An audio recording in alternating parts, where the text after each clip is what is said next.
por ejemplo X1, si omega 1J es positivo, pues va a tender a activar a la neurona J, y si es negativo va a tender a desactivarla. Pero claro, llegan entradas, muchas entradas, cada una con su peso. Entonces, ¿qué hace la neurona artificial? Hace la suma ponderada de todo eso que le llega. Y si todo eso que le llega supera cierto valor, por simplificar, ¿vale?, vamos a considerar que la neurona se activa, es decir, que a la salida da un 1, y si no supera ese cierto valor, vamos a considerar que no se activa. Eso es, a grandes rasgos, lo que hace una neurona, ¿vale? Luego, pues hay un montón de ecuaciones y tal, en las que en esta charla no voy a entrar, obviamente, porque no me daría tiempo a contaros nada.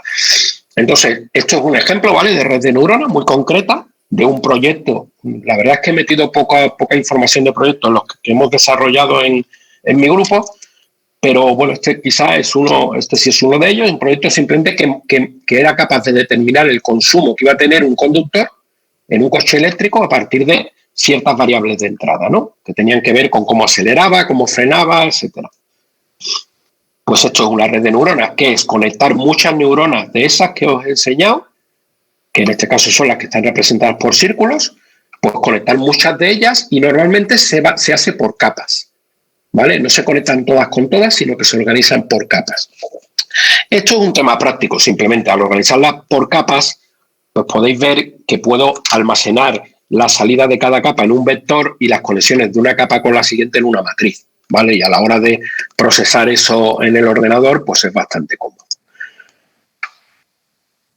Claro, esto está muy bonito, pero una red de neuronas no haría nada, no sabría hacer nada si no aprende, ¿vale? Si yo cojo una red de esa y genero aleatoriamente los pesos, que es lo que se suele hacer antes de entrenar, esa red no sabe hacer nada. Lo que queremos que haga lo hace fatal. O sea, si yo cojo esta red y genero aleatoriamente los pesos iniciales, pues me dará el consumo que le dé la gana en función de las entradas, que no tendrá nada que ver con la red. Yo tengo que entrenar entonces la red para que aprenda a hacer lo que queremos que haga. Y eso se puede hacer de tres formas. Con aprendizaje supervisado o aprendizaje con maestro, que es el más utilizado, digamos, históricamente, hasta que hemos llegado al deep learning o a los últimos años del deep learning, en el que básicamente le decimos ejemplos reales en los que un conductor con estos valores de sus variables de aceleración, etcétera, daba este consumo en el coche real. Pues eso lo hacemos para muchos conductores y a partir de ahí la red aprende. Eso sería aprendizaje supervisado. Luego tenemos el aprendizaje por refuerzo, que está muy de moda en los últimos años, que es, no sabemos qué salida tiene que dar un conjunto de entradas, pero le podemos decir a la red, lo estás haciendo bien o lo estás haciendo mal, ¿vale? Os pondré un ejemplo ahora. Y finalmente hay otro tipo que no vamos a comentar en esta charla, que se llama aprendizaje no supervisado, ¿vale? Que bueno, tiene interés para ciertos tipos de problemas, pero que aquí pues no vienen ahora mismo al caso, así que ni los cuento. En aprendizaje supervisado, pues algo así, ¿vale? Tenemos una tabla de datos donde tengo valores de variables y la salida que quiero que tenga la red. En aprendizaje por refuerzo, pues fijaos, tengo aquí un vídeo que os voy a poner, que es de una IA que aprende a jugar al Breakout. El Breakout es un juego, también soy muy joven y a lo mejor para conocerlo, en el que hay unos ladrillitos y jugando con una pala, pues uno tiene que con la pelota ir borrando, digamos, chocando con un ladrillo, lo elimina. Entonces, no puedo saber cómo el usuario tiene que poner la pala para tener éxito, ¿vale? No le puedo decir, pon la pala para la derecha o pon la pala para la izquierda. No tengo esos ejemplos, pero lo que sí tengo es una medida de lo bien o lo mal que lo esté haciendo. Si lo hace mal, pierde el punto. Y si lo hace bien, tarda más tiempo en perder el punto. Entonces, lo que puedo es medir cuánto tiempo tarda en perder el punto y a partir de ahí utilizar esa información para reforzar o castigar las neuronas que han generado ese comportamiento, ¿vale? Esto se puede hacer de varias maneras, pero bueno, pongo el vídeo, que espero que lo veáis bien, que vaya fluido. Olvidad los subtítulos porque no he sido capaz de quitarlos, y eso que están desactivados. Yo creo que es que están grabados en el propio vídeo que he cogido, ¿vale? Bueno, pues lo que se pretende aquí es que el agente, en este caso la IA, aprenda a jugar al Breakout. ¿Qué tiene como entrada esta IA? Tiene una imagen, que es la imagen del tablero, ¿vale? Luego os hablaré más de esto. Y como salida, pues como salida tiene en qué posición pongo la pala. ¿Vale? Al principio veis que lo hace fatal, o sea, el punto dura nada hasta que pierde la pelota, pero si yo pongo varias redes a competir, digamos, alguna lo hará mejor que otras. Entonces, esa que lo ha hecho mejor, haré que se refuerce, y la que lo hace peor, que se castigue. Después de 2 horas, ¿vale? Aquí tenemos el resultado. Después de 2 horas aprendiendo la IA, pues ya no pierde la pelota, ¿vale?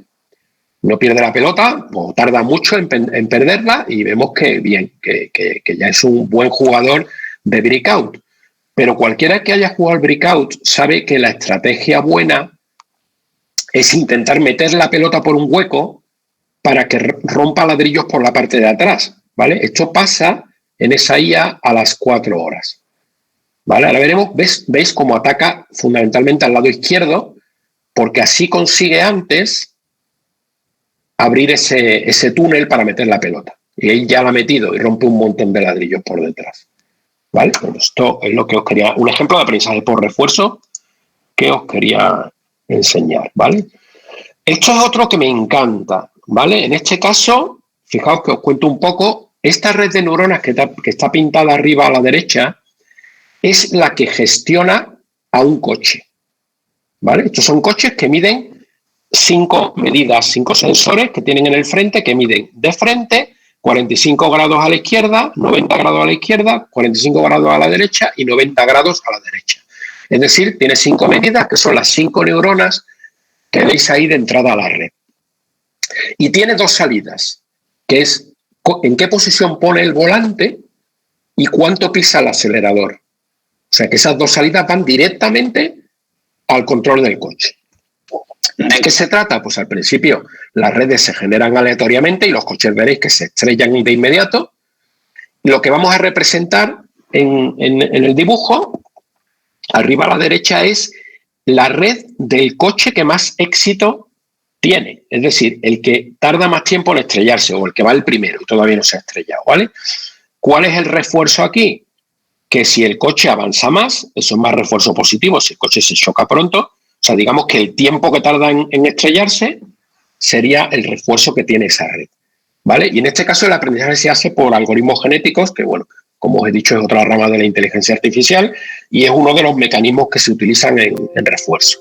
Entonces voy a poneros el vídeo y veremos que al principio es un desastre, ¿vale? Hay uno que lo hace un poquito mejor, bueno, pues ese tendrá más descendientes en la segunda generación. Y entonces pues tiene un hijo que lo hace un poquito mejor que él, ¿no? Esto es lo que esperamos todos los padres, que los hijos lo hagan un poquito mejor que nosotros. Y a veces tenemos generaciones en las que empeoran, ¿vale? Como esta que habéis visto. Y poco a poco pues se van consiguiendo redes que van siendo dibujadas aquí a la derecha, que lo que indican es las conexiones rojas son inhibitorias y las verdes excitatorias, ¿vale? Pues eso se va haciendo, como os he dicho, el sumatorio para cada neurona y se le aplica una función de activación, por ejemplo, la escalón, aunque normalmente no es esa, pero que os hagáis una idea, si el sumatorio supera cierto valor, pues entonces la neurona se activa, ¿no? Y con eso se va consiguiendo que cada vez controlando mejor el coche y por tanto que el coche va llegando más y más lejos hasta que ya eventualmente consigue salir del circuito, ¿vale? No sé si dejarlo hasta el final, si continuáis, pues llega un momento en el que el que es ganador, digamos, el que tiene mejor red termina llegando al final, ¿vale? Pero tampoco quiero pararme mucho no tenemos mucho tiempo y entonces paso a la siguiente. ¿Cómo aprenden las redes? ¿Vale? ¿Qué algoritmo mágico detrás de que una red sea capaz de hacer lo que uno quiere a partir de la tabla de ejemplos o a partir del refuerzo? Pero bueno, en este caso sería más bien a partir de la tabla de ejemplos. Bueno, pues es un algoritmo más o menos mágico, ¿vale? Que se llama descenso del gradiente. Realmente, bueno, habría que contarlo muy detalladamente y tampoco es la cuestión ahora contarlo detalladamente, digo para entender bien, pero lo cuento a alto nivel. Consiste en que la red comete un error, ¿vale? Dependiendo de cuánto valgan sus pesos, que será mayor o peor, ¿no? Dependiendo de cómo lo haga de bien la red. Y lo que queremos es que la red que comete un error en un determinado momento baje ese error, lo haga más pequeño. Entonces tenemos una herramienta matemática que se llama el gradiente. El gradiente es la derivada direccional, o sea, es la derivada en un espacio de n dimensiones que nos dice en qué dirección tengo que moverme para que la variable en cuestión, en este caso el error, aumente lo más rápido posible. Obviamente, si lo que quiero es que descienda lo más rápido posible, lo que hago es coger el signo contrario, ¿no? O sea, el gradiente negativo o menos el gradiente. Y esto lo que nos hace es que, por ejemplo, si arrancamos en el punto E, pues demos un pasito pequeño en una dirección en la que el error baja. Si aplicamos este proceso iterativamente, pues iremos viendo que paso a paso el error va bajando hasta que conseguimos una red que comete un error suficientemente bajo. Y eso significa que la red lo hace bien, ¿vale? Hay algunos problemas que podemos encontrarnos, que por ejemplo en el A nos podríamos quedar aquí, esto es lo que se llama un mínimo local, si nos quedamos en ese óptimo, digamos, pero que no es el óptimo que nos interesa, sino que vamos a tener una red que lo hace, bueno, pues regular, ¿vale? Pero bueno, no es el caso ahora contar los problemas, sino que en esencia ese procedimiento, quizá con algún estancamiento o con alguna repetición que tengamos que hacer, al final nos lleva a encontrar una red, en el fondo un conjunto de pesos para las conexiones de la red, que es de lo que se trata, que nos da como salida algo suficientemente bueno. Esto lo dejo, ¿vale? Porque es un playground que tiene Google publicado online con el que podéis experimentar, ¿vale? Para distintos tipos de problemas que están dibujados a la derecha, pues podemos entrenar nuestras propias redes muy sencillitas, pero que resuelvan ese problema. No puede uno subir el problema que quiera, tiene ya unos 5 o 6 predefinidos, se elige uno y se ve. En tiempo real vais viendo cómo la red evoluciona a medida que el algoritmo de descenso del gradiente opera. Lo dejo ahí con el enlace para que lo probéis. Bueno, y ya pasamos al Deep Learning. ¿Qué es el Deep Learning? Ahora mismo, cuando veis los artículos en los periódicos o incluso en televisión, dicen la inteligencia artificial ha conseguido X. Pues eso que ha conseguido la inteligencia artificial normalmente no lo ha conseguido la inteligencia artificial. Lo ha conseguido un campo dentro de la inteligencia artificial que son las redes de neuronas, que a su vez está dentro del machine learning. Es decir, no solamente lo han conseguido, sino que lo han conseguido ellas solas, ¿vale? No ha habido un ingeniero que ha dicho cómo tenía que funcionar el programa en cada caso, que era como se hacía antes, en los años 80 y 90, sino que el propio sistema aprende a partir de datos. Bien, ¿y qué diferencia hay entre el deep learning y las redes de neuronas? Pues muy poca, ¿vale? Muy poca. En filosofía, muy poca. El deep learning no es más que añadir muchas capas a las redes de neuronas. Bien, es verdad que las redes de neuronas anteriores, digamos, a 2012, que es cuando se dispara los éxitos del deep learning, o empiezan a dispararse, las redes de neuronas que había antes eran casi incapaces o les costaba muchísimo aprender si tenían más de 2 o 3 capas. Entonces no se había experimentado, y además por una de estas desgracias que pasan en la ciencia, que es que hubo un artículo en 1976, luego otro posterior de aproximadamente del 91 o por ahí, que demostraba que una red con una única capa oculta era capaz de resolver cualquier problema, ¿vale? Entre comillas. Citándolo más literalmente, era capaz de aproximar cualquier función continua de cualquier número de variables, ¿vale? Bien, ese artículo, si bien es cierto, no es que fuera falso, es cierto, hizo mucho daño, porque incluso las redes de neuronas que incorporaban las herramientas típicas que usan los ingenieros, como MATLAB, solo incluían una capa oculta, o sea, ni siquiera se planteaban poder utilizar más. Y la investigación se centraba en eso, en redes de neuronas con una capa oculta o 2 como mucho.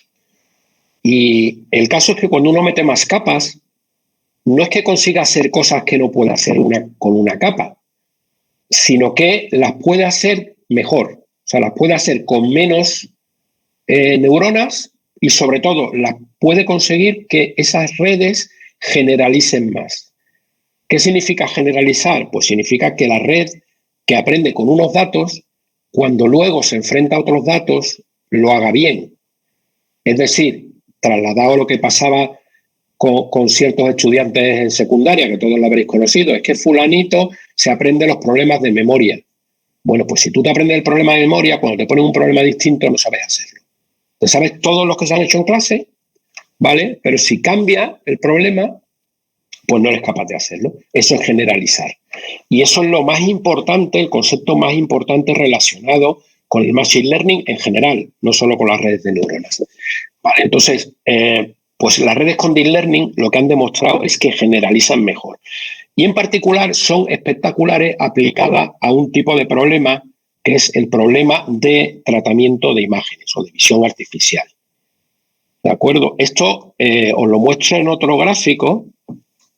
Lo tengo más adelante, bueno, no sé si mucho más adelante, luego vuelvo. Bueno, luego os lo cuento, ¿vale? Lo muestro en otro gráfico para que veáis hasta qué punto las redes de neuronas han mejorado lo que se conseguía hacer con visión artificial tradicional. Estas son las novedades, ¿vale? He puesto ahí DRL, que ya sabéis lo que significa mucho, seguro, don't read too long, ¿vale? Es demasiado detalle, pero bueno, que es por decir, vale, el Deep Learning tiene algunas diferencias importantes con respecto a las redes anteriores, pero en esencia es igual. Aunque tenga esas pequeñas diferencias, que son unas cuantas, que se han ido acumulando con varias innovaciones. La más importante es la que os he comentado, que tiene muchas capas. Pero para poder entrenar esas redes hay que utilizar una función de activación de cierto tipo, ReLU o otras parecidas, que también es una de las que están de moda, ¿vale?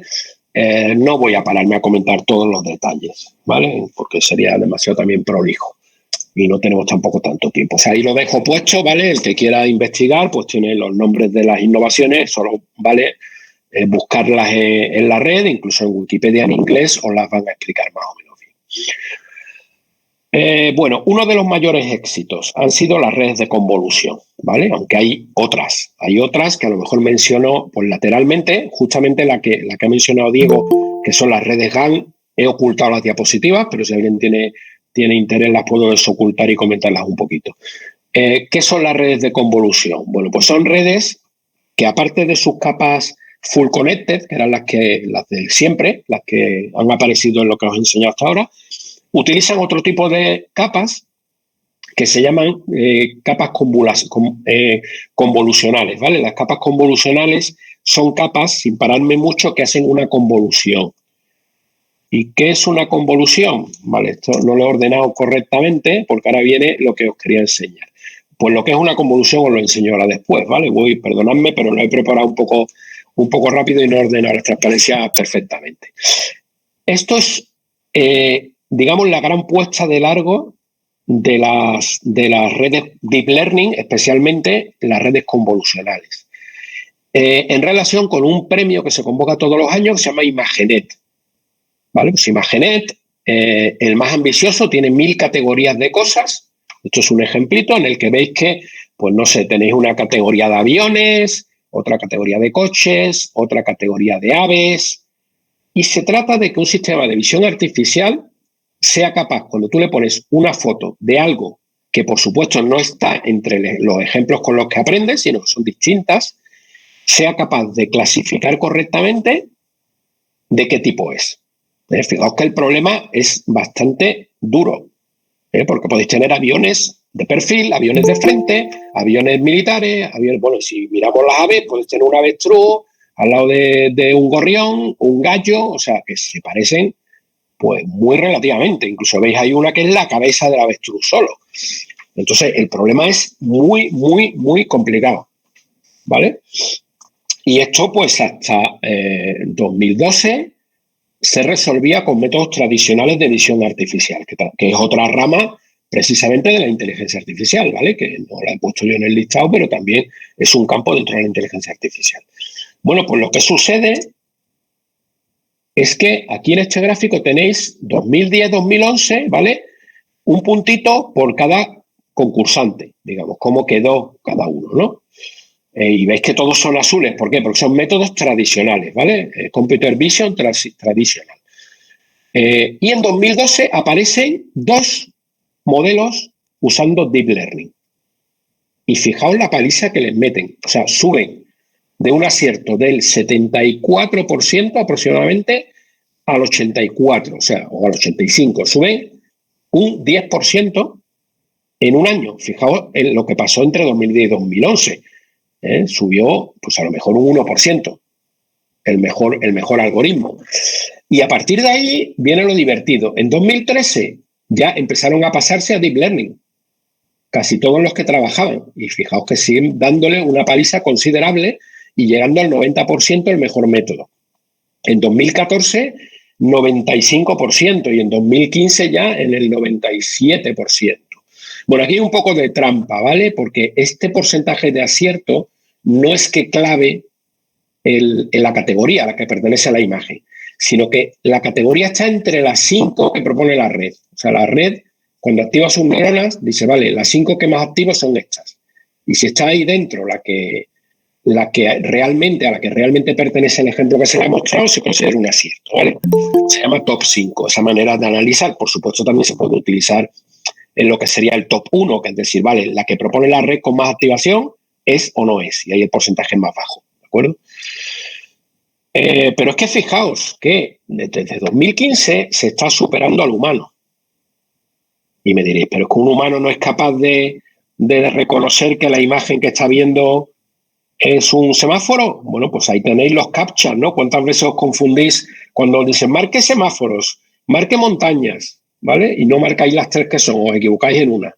Bueno, pues toda esa información que está recogiendo Google para poder entrenar sus sistemas. Y de ahí nos está midiendo como humanos. Es decir, vale, es que el humano se equivoca un 5% de las veces. Y sin embargo, el mejor método de IA pues está en un 3 y pico por ciento de error o un 4% de error.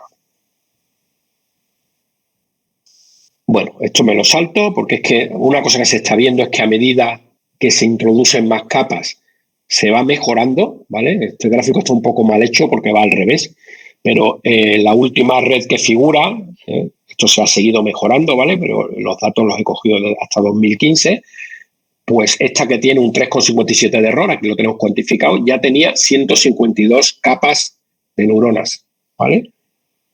Frente a los primeros modelos de redes que tenían, pues eso, 8 niveles. Vemos aquí la de 2012, ¿vale? Bueno, ¿qué es una convolución? Como os decía, a grandes rasgos, ¿vale?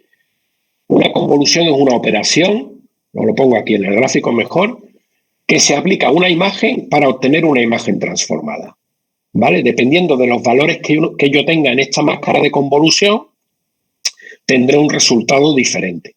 Por ejemplo, resaltaré los bordes o al revés, o difuminaré la imagen y obtendré las grandes zonas, las grandes manchas de la imagen, etcétera, ¿vale? La visión artificial tradicional utilizaba estas máscaras para hacer su procesamiento. Y en las redes de convolución, pues a alguien se le ocurrió decir, bueno, ¿y por qué en vez de meter una máscara fija como esta que tenemos aquí, dejo que la red las aprenda? Y hago que aprenda muchas de ellas y quizá una, si estoy, por ejemplo, detectando números, pues quizá una le sirva para detectar, yo qué sé, líneas, otra le servirá pues, para detectar si es un 1, porque el 1 tiene una línea prácticamente, o si utilizo otra convolución, quizá le sirva para detectar que es un 8, etcétera. ¿Vale? Y al final tenemos redes, no voy a parar, de este tipo, en la que tenemos muchas convoluciones que se van aplicando capa a capa, y al final una full connected que ya nos dice a qué categoría pertenece la imagen. Vale, bueno, pues me estoy alargando, así que os voy a comentar algunos ejemplos, algunos me lo paso, ¿vale? Esto es un ejemplo, bueno, que está hecho por mí, pero a partir de una red que se publicó, me suena que en 2014, y que lo que hacía era transferencias de estilo, es decir, aplicar una fotografía, el estilo de otra fotografía o de un cuadro. Esto luego ha generado productos comerciales como Prisma, por ejemplo, que es una aplicación que está para, creo que al menos para iOS, no sé si está para Android, que ha llevado esto al mercado, ¿vale? Pero no lo hace tan bien, lógicamente, porque aquí se le puede decir exactamente qué estilo queremos transferir. Entonces podemos conseguir cosas como, pues yo qué sé, la Giralda como si lo hubiera pintado Kandinsky o algo así, ¿no? O más este de aquí me parece alucinante, que es la Giralda pintada por Miró, ¿vale? Y tenemos algo como esto. Esto me parece realmente interesante, ¿vale? El resultado. Bueno, pues eso implica también otra cosa a la que tampoco voy a dedicarle especial tiempo, pero que las redes se están aplicando también a temas creativos, ¿vale? Aquí veis unos resultados de NVIDIA que podemos ver a Obama pues en patatas fritas y en terreno y en terreno de sequía, ¿no? Desértico. Y vamos a hablar un poquito de AlphaGo, ¿vale? Porque ya casi me he comido el tiempo, pero al menos os quiero comentar un poco de AlphaGo, que era uno de los temas que creo que os interesaba. AlphaGo es una IA de Google que aprende a jugar al Go, ¿vale? El Go es un juego tradicional chino que se juega en un tablero, creo recordar, de 49 por 49 casillas o algo así. Es un tablero descomunal. Y lo que pasa con esos tableros es que los métodos tradicionales, que a lo mejor a alguno les suena si lo ha estudiado en la carrera, como el Minimax, por ejemplo, o el Minimax con poda alfabeta, eran absolutamente incapaces de trabajar con la explosión combinatoria, con la cantidad posible de jugadas que tiene en cada paso el Go. Y entonces se consideraba como un reto de la inteligencia artificial que no se iba a poder superar en muchos años. Y os estoy hablando de que esto se hablaba en 2012, 2013. Estuve en un tribunal de tesis en el que se contaba hecho y se hacía una aproximación con redes de neuronas que jugaba al Go, pues bueno, relativamente mal o muy mal. Y sin embargo, Google, bueno, no Google, ¿vale? Esto no es Google, es DeepMind, que es una empresa que compró Google, o sea que no hay que atribuirle el mérito a Google, pero claro, al comprar Google la empresa, pues ya todo se le atribuye a la propia Google. Pero esto es DeepMind, una empresa, además creo que era inglesa, no era norteamericana, y que fue comprada por Google. Y entonces se plantea aplicar las redes de Deep Learning al juego del Go. De una manera bastante, digamos, radical o bruta, si queréis, que es ponerle como entrada a la red la foto del tablero. Así de fuerte. O sea, lo que se le enseña al tablero, a la red, es esto que veis aquí. El tablero, la imagen del tablero en 512 por 512. Y lo que tiene que decir la red a la salida es cómo de bueno es ese tablero, ¿vale? De cara a que el algoritmo gane o pierda. Y no es, digamos, todo lo que hace el sistema, ¿vale? Esta es la parte que valora cómo de bueno es el tablero. Para la parte de explorar los tableros, se utiliza una modificación del Minimax, de ese que probablemente alguno habéis estudiado, que se llama exploración de Monte Carlo, que no voy tampoco a contar en detalle, ¿vale? Pero que digamos que no mira todas las posibilidades, sino solo algunas, elegidas un poco aleatoriamente. Y con eso, combinado con una valoración de tablero excepcional, usando redes con Deep Learning, conseguimos estas cosas, ¿vale? Bueno, consiguieron, ¿no? La gente de DeepMind. No tengo aquí las fechas, ¿vale? Pero creo recordar que fue en 2014 cuando se creó AlphaGo Fan.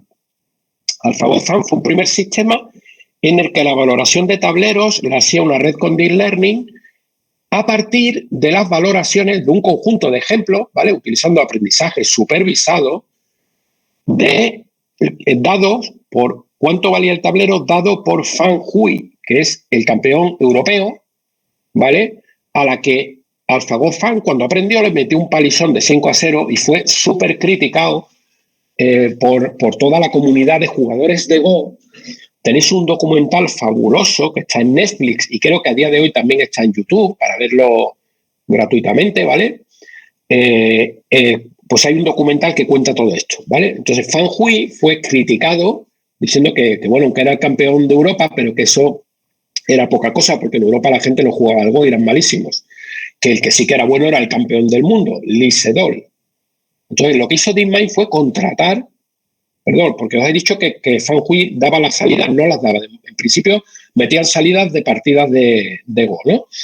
Y entonces contrató DeepMind a Fan Hui para que fuera él el que diera las valoraciones de los tableros.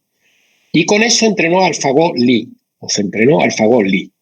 Ahí tenéis detalles de cuántas GPU y tal, pero bueno, no me voy a parar a eso. Y eso es lo que se cuenta en el documental. Bueno, esa primera parte de cuando jugó con Fan Hui y la segunda parte que es cuando jugó contra Lee Sedol, campeón del mundo de Go, y le metió 4-1, ¿vale? Con lo cual, el campeón del mundo de Go ya no es humano, como no lo es el campeón del mundo de ajedrez hace ya muchos años. porque el ajedrez sí que se puede atacar con métodos más convencionales. Y hace ya muchos años que el campeón no era un humano. Ya tampoco lo es en el Go. Es ese juego que se consideraba imposible, inasequible. Y ahora os cuento la parte más interesante. Me estoy comiendo un poco el tiempo, ¿vale? Pero como creo que nos podemos alargar un poquitín luego para las preguntas, pues os termino de contar la parte de AlphaGo, que a mí me parece fascinante, que es el siguiente paso que dio DeepMind, que fue decir, vale, voy a entrenar un nuevo AlphaGo, que le llamaron AlphaGo 0, que no va a aprender a partir de un humano, sino que va a aprender por refuerzo, jugando contra él mismo, ¿vale? Siguiendo la misma estrategia que hemos visto en los ejemplos anteriores. Y lo entrenaron durante, pone por ahí, 40 días, ¿vale? 40 días con una máquina descomunal, de esas que solo tiene Google, ¿vale? Con 4 TPUs. Y al cabo de esos 40 días lo enfrentaron al AlphaGo que ya era campeón del mundo, ¿vale? Al AlphaGo Lee, bueno, al AlphaGo Master, que era el campeón del mundo. A AlphaGo Lee le metió 100-0 y al AlphaGo Master le metió 89-11. Es decir, que tenemos nuevo campeón del mundo, AlphaGo 0. ¿Vale? Aquí tiene el elo estimado. Y el siguiente avance que hicieron fue decir, vale, esto es totalmente dependiente del Go. Vamos a hacer uno que sea más independiente, que no tenga por qué jugar al Go, sino que aprenda a jugar simplemente jugando, sin saberse las reglas. Y con eso creó Alpha 0, que es el actual campeón del mundo de ajedrez también, ¿vale?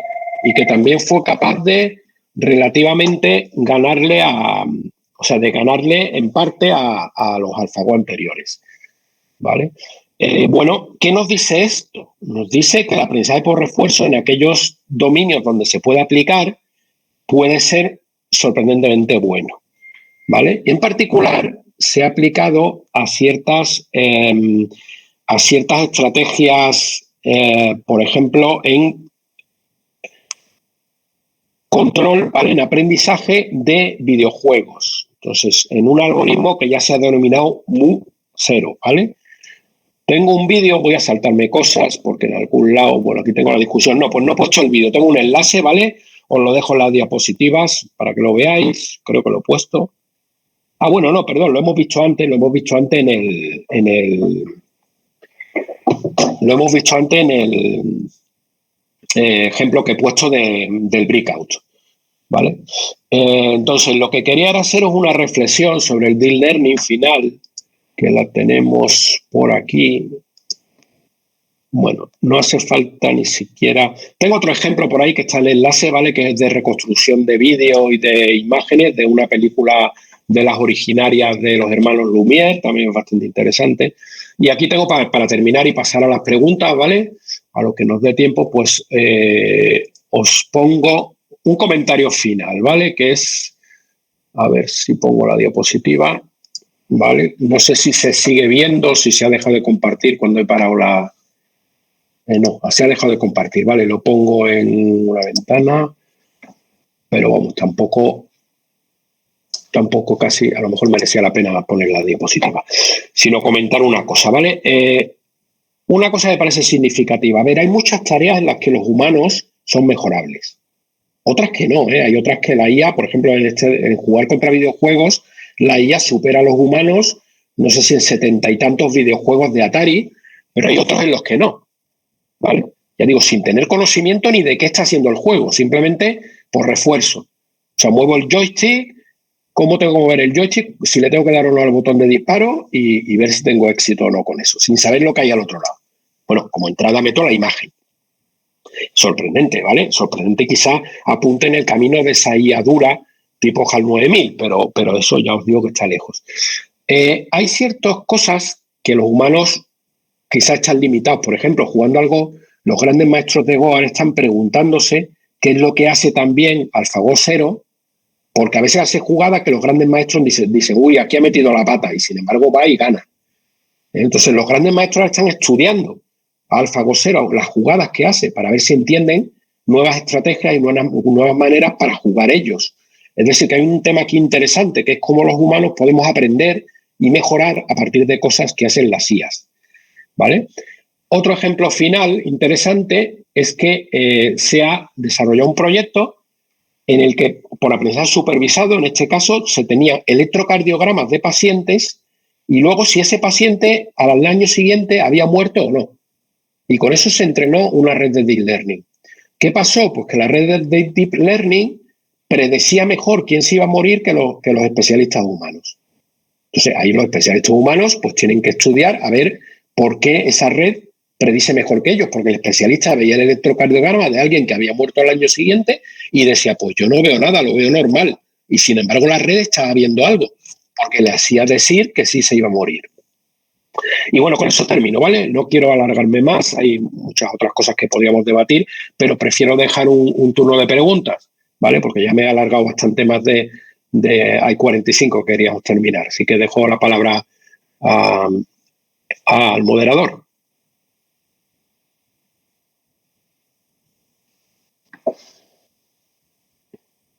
Diego, ¿estás por ahí? Perdón, me había quitado el micrófono. Normal. Vale, ahora el que tenga alguna sugerencia, alguna duda o quiera hablar con Francisco puede participar sin ningún problema.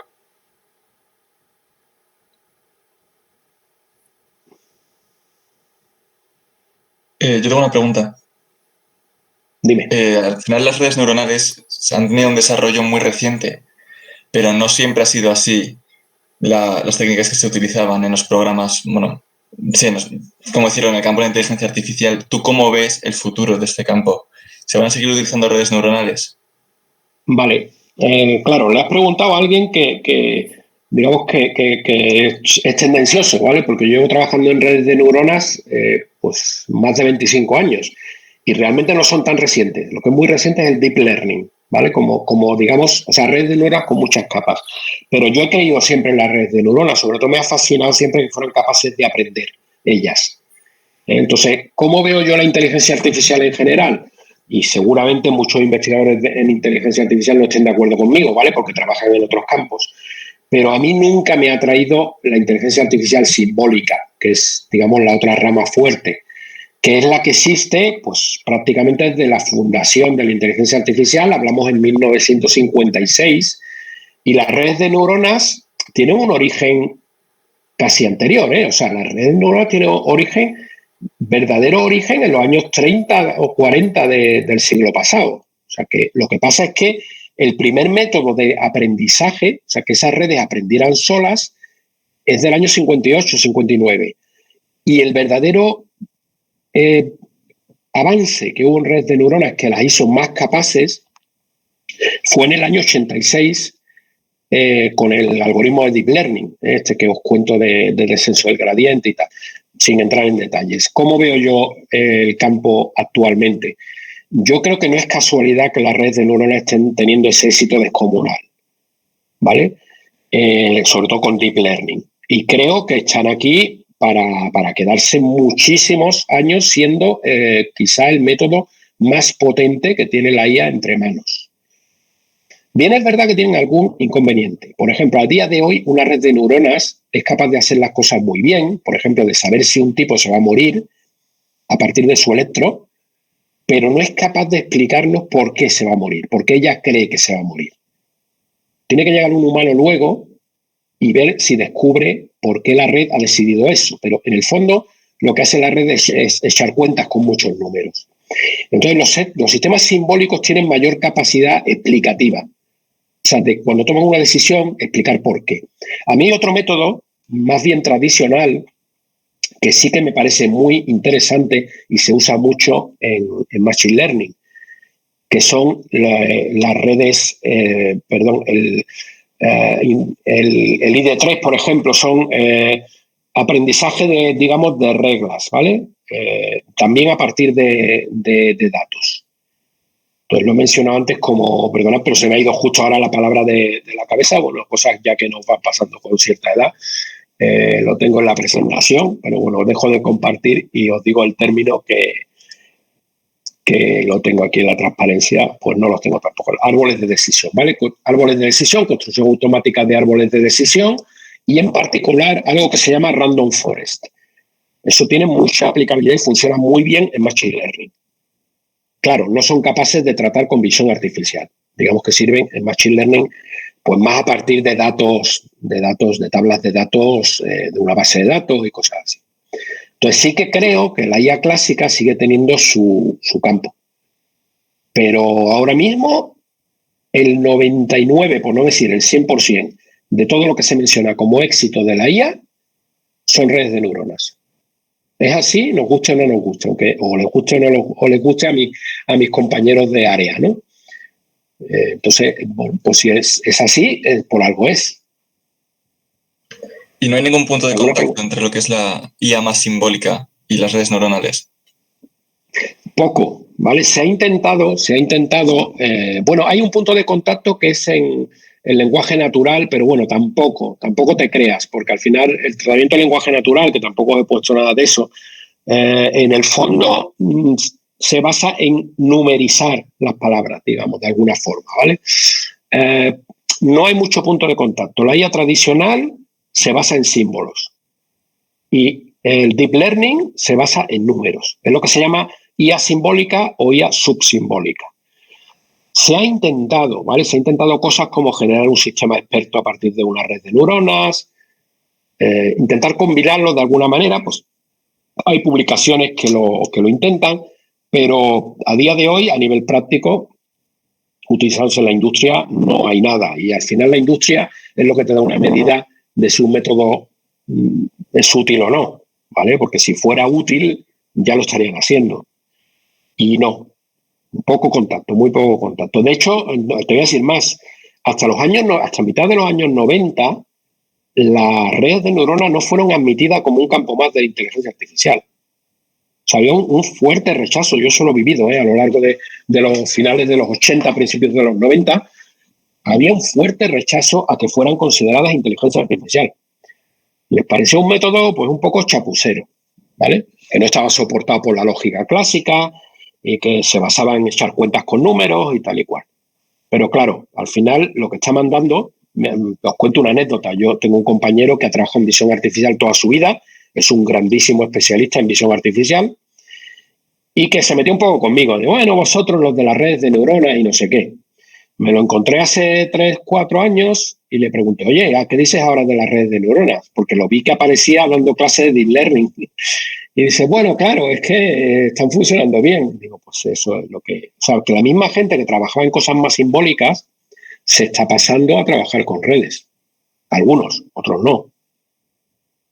Así que hay poco punto de contacto. Sería muy interesante, y hay gente trabajando, no te digo que no. Sería muy interesante porque esa unión permitiría la explicabilidad de lo que es una red de neuronas, que es la gran asignatura pendiente. ¿Alguna pregunta más? Francisco, creo que tú tienes clase ahora a las 2, ¿no? O sea... Sí, tenía una historia a las 2. Lo puedo retrasar 5 minutillos más si hay una pregunta o dos más.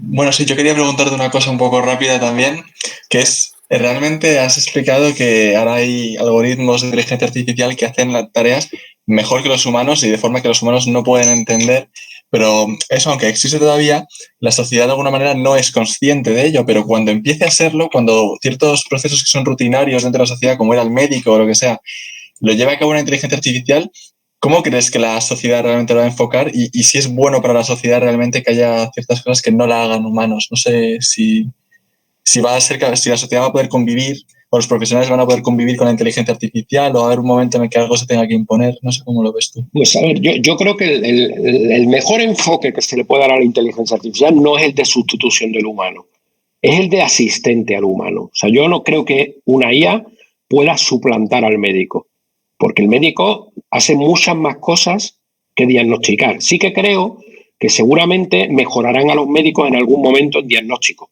porque es una de las cosas que tiene más problemática a la hora de desarrollarse, pero el médico es el que recibe al paciente, el que lo explora, el que decide qué nuevas pruebas hay que hacerle.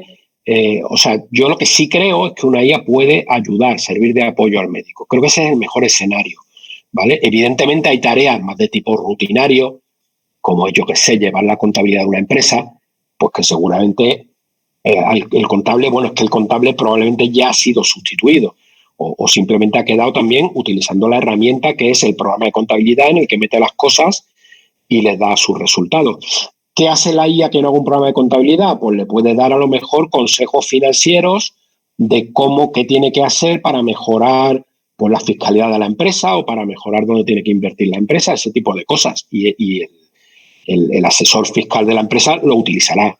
Pero al final la responsabilidad será del especialista que toma la decisión, ayudado por la inteligencia. Yo creo que hoy por hoy, ese es el mejor escenario. Cambiando de tema, se me olvidó comentar dos cosillas que os quería comentar, que sois un club de informática y seguro que muchos de vosotros quieren trastear con estas cosas, ¿vale?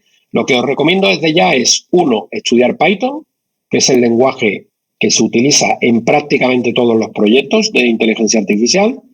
Número dos, dentro de Python, si queréis experimentar con Deep Learning, hay varias librerías también, pero la más recomendable a día de hoy es TensorFlow. Las dos cosas son gratuitas, uno se las instala, las descarga, se las instala y las puede utilizar, ¿vale? Entonces no quería que quedara eso por decir. ¿Alguna pregunta más? Venga, una más.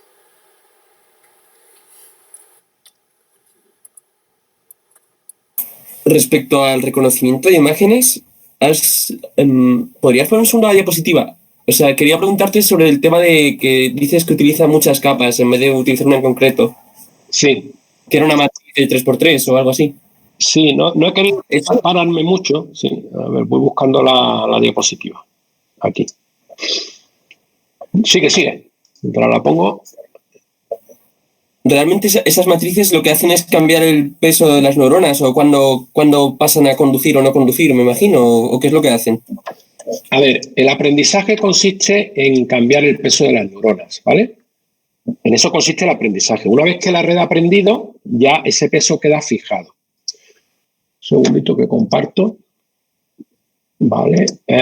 Una vez que ha aprendido la red, ese peso queda fijado, ¿vale? Eso es lo que es la parte, digamos, de aprendizaje. Cuando la red ya ha aprendido, ya no se toca eso más. Lo que se hace es que se presenta la imagen y la red da su salida. Eso tampoco lo he comentado, pero a día de hoy lo tenéis metido en Google Fotos, lo tenéis metido en los iPhone, lo tenéis metido en 1000 sitios, ¿vale? Eso está funcionando a nivel de electrónica comercial, ¿vale? Y son ese tipo de redes. Pero son redes que ya se han entrenado antes y simplemente se meten en el teléfono y lo que hace es procesar. Cuando uno busca en la galería de fotos y le dice paisajes, está metiendo todas tus fotos en esa red y sacando las que dice que es un paisaje, ¿vale? O lo has metido en offline, ¿no? O a medida que vas añadiendo una foto nueva, la cataloga utilizando una red de neuronas. Entonces, la pregunta en concreto, ¿cuál era? Porque sobre los pesos... ¿Cuánto pesan? O sea, ¿cuántos bytes ocupan? Porque... Vale, mucho, porque fíjate que estamos hablando con una red de neuronas actual. Bueno, no te puedo echar el cálculo ahora porque la red no ocupa tanto, ¿vale? Lo que ocupa muchísimo es la información que necesitan manejar para entrenar la red. Eso te puedo decir que ocupa cientos de gigas, ¿vale? La red una vez entrenada no ocupa tanto. Igual estamos hablando de que ocupe, yo creo que no llega ni a gigas, ¿vale? Porque solo tienes que almacenar, por cada capa, tienes que almacenar unas matrices, ¿vale? Bueno, en el caso de las capas de convolución es un poco diferente, pero ten en cuenta que cada convolución tiene 8 valores. A medida que tú avanzas en el proceso de convoluciones, vas teniendo más convoluciones. No sé si tengo alguna arquitectura típica, porque te hagas una idea, ¿vale? No la tengo porque no he añadido, ya era demasiado, pero igual las redes de 2012, ¿vale?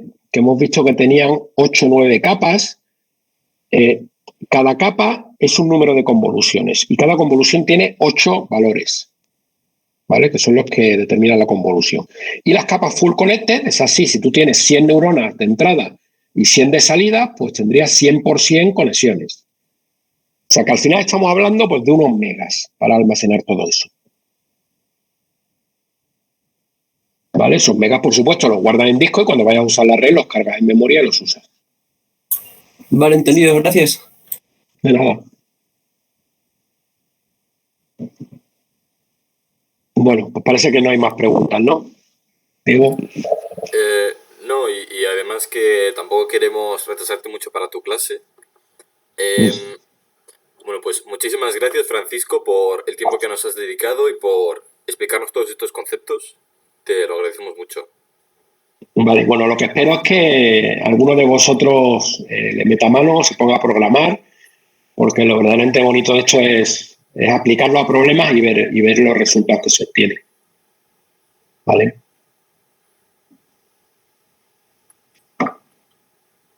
Un placer, Francisco. Y bueno, sí, perdón. Nada más, un placer para mí también. Gracias a todos por asistir. Y bueno, si tenéis cualquier duda adicional o lo que sea, pues le podéis poner un correo a Diego y él me lo reenvía, ¿vale? Muchas gracias. Muy bien, pues Gracias. hasta luego. Gracias. Adiós. Gracias. Muchas gracias.